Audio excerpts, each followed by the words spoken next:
আজ আমার বাড়িতে দুপুরের মেনুতে কী ছিল, মানে আজ দুপুরে আমি কী রান্না করেছি চলুন শেয়ার করি আপনাদের সাথে।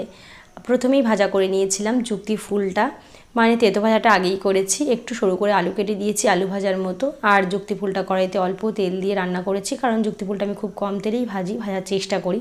তো প্রথমে অল্প তেল দিয়ে যুক্তি ফুল আলুটা দিয়ে নাড়াচাড়া করে ঢাকা দিয়ে কিছুক্ষণ পরে আবারও তেল দিয়ে একটু ভাজা ভাজা করে নামিয়ে নিয়েছি। তো আবারও কড়াইতে তেল দিয়ে দিয়েছি লঙ্কা আর পেঁয়াজটা একটু ভালো করে ভাজা হয়ে গেলেই দিয়ে দেব 3 রকম শাক আমি কেটে ধুয়ে পরিষ্কার করে রেখেছি। কলমি শাক, নোটে শাক আর সজনে পাতা।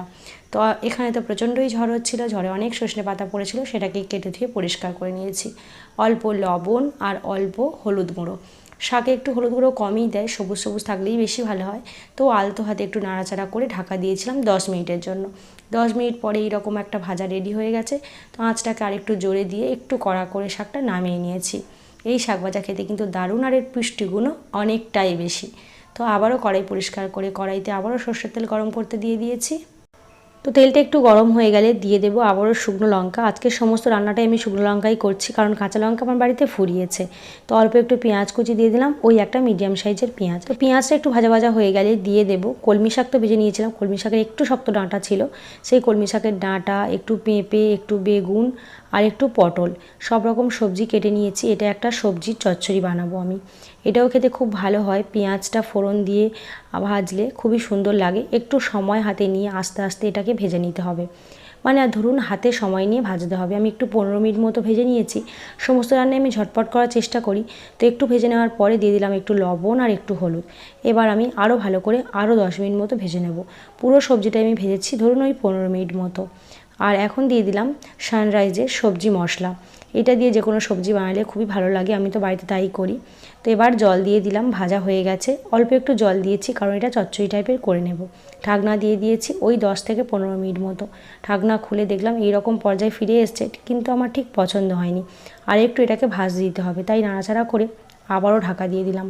ব্যাস, আবার নেক্সট বার ঢাকনা তুলে এই যে একটু লেগে লেগে গেছে, এইবারই পারফেক্টলি হয়েছে।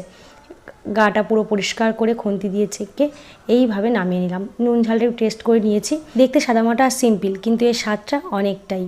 তো এবার রান্না করব ছোটো ল্যাটা মাছ। ওই যে বললাম ঝড় বৃষ্টিতে প্রচুর ল্যাটা মাছ পাওয়া গেছে জমিতে, তো একজন বিক্রি করছিল, আমরা কিনে নিয়েছি। তো ল্যাটা মাছটা লবণ আর হলুদ মিশিয়ে নিয়েছি। এবার কড়াইতে সর্ষের তেল গরম করে ভালো করে তেলটা গরম করে নেওয়ার পরে দিয়ে দিয়েছি মাছটা। এই মাছ ভাজতে একদমই বেশি সময় লাগে না, ওই ধরুন 10 মিনিট। আর যেহেতু তেলটা গরম করে নিয়েছিলাম, তাই একদমই কড়া লেগে যায়নি।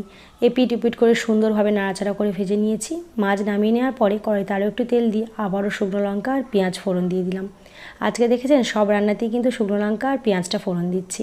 ব্যাস, পেঁয়াজ একটু ভাজা ভাজা হওয়ার জন্য আমি ওয়েট করব। আর তারপরেই দিয়ে দেব টমেটো। আমি এখানে টমেটো কেটে রেখেছিলাম, টমেটোটা দিয়ে দিয়েছি। টমেটো দিয়ে একটু নরম হয়ে যাওয়া পর্যন্ত ওয়েট করে অল্প লবণ, আবারও অল্প হলুদ গুঁড়ো দিয়ে আবারও ভালো করে কষিয়ে নেব। একটু কষে নরম হয়ে গেলেই তারপরে দিয়ে দিচ্ছি জল দিয়ে ফুটতে দিয়ে দেব আবারও 10 থেকে 15 মিনিটের জন্য। আমি 10-12 মিনিট পরে ঢাকনা খুলে এইভাবে দেখছেন ফুটতে শুরু করেছে। এবারে আমি মাছটা দিয়ে দিলাম, ভেজে রাখা মাছ দিয়ে। আর ওই ফুটন্ত ঝোলের ওপরে একটু আদা বাটা, ওই 1 চামচ মতো একটু আদা বাটা আমি দিয়ে দিয়েছি। এই রান্নাটা বড়মার কাছ থেকে শেখা, বড়মা এইরকমভাবেই বানাতেন মাছের ঝোল। তো খেতে কিন্তু খুবই সুন্দর হয়েছিল, সাদামাটা দেখতে লাগছে, এর কিন্তু স্বাদ দারুণ। আবারও আমি আলু সেদ্ধ করতে বসিয়ে দিয়েছি। মাছের ঝাল নামিয়ে নিয়ে আলুটাকে সেদ্ধ করতে দিয়ে দিলাম। কী রান্না করবে এবারে গেস করতে পারছেন কিছু? এই যে আলু আমার সেদ্ধ হয়ে গেছে, আমি ভেঙে একটু দেখেও নিয়েছি, একটা আলু পুরোপুরি সেদ্ধ। তো যাই হোক, আবার কড়াই পরিষ্কার করে কড়াইতে তেল গরম করতে দিয়ে দিলাম। তো তেলটা গরম হয়ে গেলে কড়াইতে ভালো করে তেলটা লাগিয়ে দেব। তারপরেই দিয়ে দেব টুকরো করে কেটে রেখেছিলাম এই পটলগুলো, সেই পটলটা ভালো করে একটু লবণ দিয়ে পটলটাকে সুন্দর করে লাল লাল করে ভেজে নেব। তো সমস্ত পটল আমার দেওয়া হয়ে গেছে, অল্প লবণও দিয়ে দিয়েছি। দিয়ে একটু নাড়াচাড়া করে আমি ঢাকা দিয়ে দেব। ঢাকা দিলে কি হয়, পটলটা নরমও হয়ে যাবে আর তার সাথে সুন্দর ভাজাও হয়ে যাবে। এই যে ঢাকা দিয়ে দিয়েছি, তবে এটা বেশিক্ষণের জন্য না, 1-2 মিনিট অন্তর অন্তর নাড়িয়ে নাড়িয়ে এইভাবে সুন্দর ভেজে নিয়েছি। অল্প তেলে কিন্তু পটল ভাজা আমার সুন্দর হয়ে গেছে। এই যে লাল লাল করে বেশ পটল ভাজাটা রেডি। এবার পটল ভাজা নামিয়ে নেব। তো পটল ভাজা নামিয়ে নেওয়ার পরে কালকের আমি একটু চিংড়ি বেঁচেছিল রান্না থেকে, সেই চিংড়ি রেখে দিয়েছিলাম। অল্প একটু চিংড়ি দিয়ে আমি পটলের তরকারি রান্না, তো ওই তেলে আমি চিংড়িটাকে দিয়ে দিলাম। চিংড়িটা সুন্দর করে ভেজে নেব, কারণ আগে একটু ভাজাই ছিল, তো আর একটু গরম করে ভেজে নেব।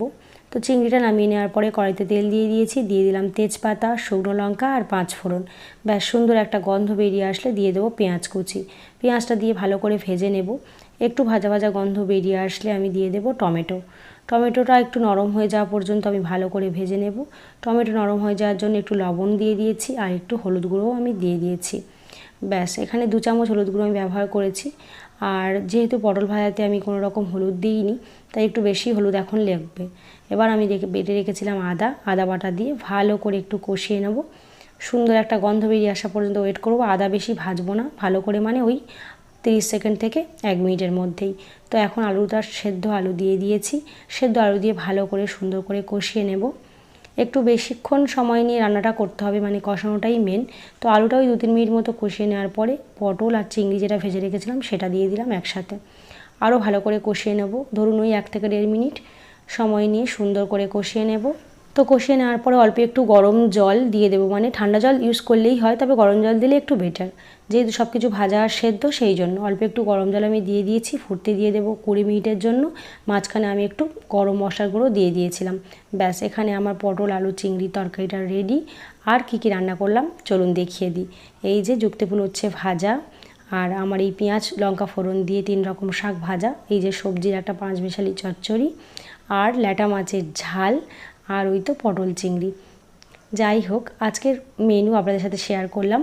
কেমন লাগলো অবশ্যই কমেন্ট করে জানাবেন, ভালো লাগলে লাইক করে দেবেন। তো এই ছিল আজকে আমাদের দুপুরের মেনু। সাদামাটা হলেও এর স্বাদ কিন্তু সত্যিই অতুলনীয়। তো এই পর্যন্তই, ধন্যবাদ।